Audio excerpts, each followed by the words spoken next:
The first time I saw Eleanor Hayes cry, it wasn't from sadness. It was because a stranger had finally noticed she existed.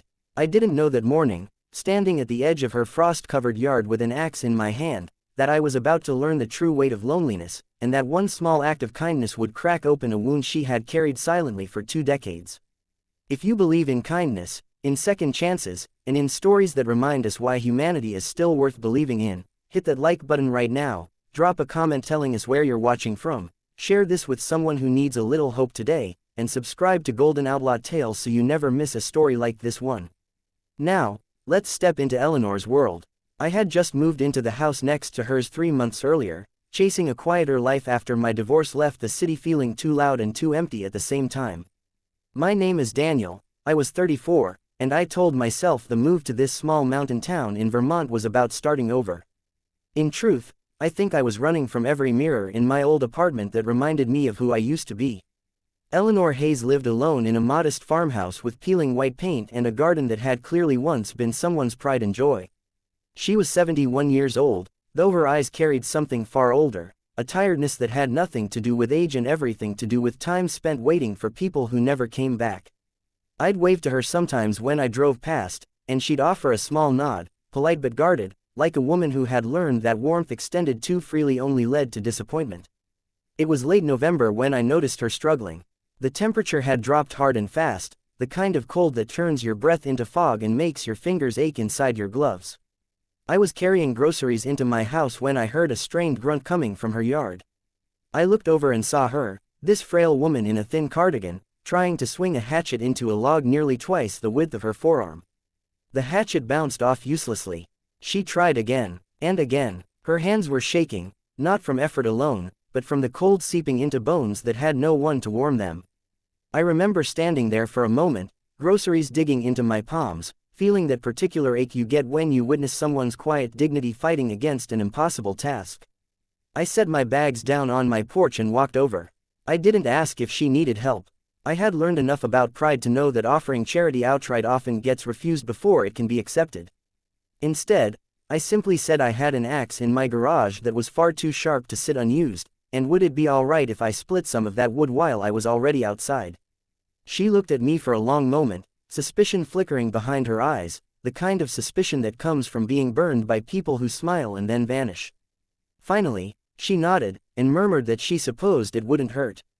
I want you to picture this scene the way I remember it, because it's burned into me. The sun was already sinking behind the ridge, throwing long orange light across the frozen grass. My breath came out in white clouds with every swing. The sound of the axe splitting wood echoed sharp and clean through the empty field behind her house. And Eleanor stood a few feet away, arms wrapped around herself, watching in silence, as if she couldn't quite process what was happening. After about 40 minutes, I had split enough wood to fill her porch rack twice over. I stacked it neatly, the way my father taught me as a boy, log after log fitting together like puzzle pieces. When I turned around, Eleanor was still standing there, but her eyes were glistening, catching the last of the sunset light. She let out a small, broken laugh, the kind that comes when someone is trying to mask emotion with humor. And then she said the words that would stay with me forever. She asked, almost teasingly, where I had been 20 years ago, when she actually needed someone. I laughed it off in the moment, unsure how to respond to something that carried so much unspoken pain behind its lightness. But that night, I couldn't stop thinking about it. There was something underneath that joke, something raw and aching, and I found myself wondering what had happened 20 years ago that made an old woman so desperate for a single act of kindness that she'd remember it decades later. Over the following weeks, I made it a habit to check on her. Small things, at first. Shoveling her walkway after a snowfall. Carrying her mail up from the box at the end of the long driveway when the snow made walking treacherous. Bringing over a second plate whenever I cooked something warm, telling her I'd simply made too much. She always protested weakly before accepting, and I began to understand that her protests were less about not wanting help, and more about not wanting to feel like a burden to yet another person in her long line of disappointments. One evening in December, while we sat on her porch wrapped in blankets and drinking coffee that had gone lukewarm in the cold air, she finally told me her story. 22 years ago, her husband Walter had passed away suddenly from a heart attack while working in that very yard. She'd found him collapsed near the same woodpile I had just split logs beside. Her only son, grieving in his own broken way, had moved across the country not long after, calling less and less until the calls stopped altogether. Neighbors who once waved and smiled slowly stopped noticing her, the way people do when someone quietly fades into the background of a community that keeps moving forward without them. She told me about the winters she spent trying to chop her own firewood, failing more often than succeeding, sometimes going without heat for days because pride kept her from asking for help, and isolation meant there was rarely anyone to ask. She told me about birthdays spent alone, holidays marked only by the ticking of a clock in an empty house, and the slow, aching realization that the world had simply moved on without her, as if she had already become a ghost while still very much alive.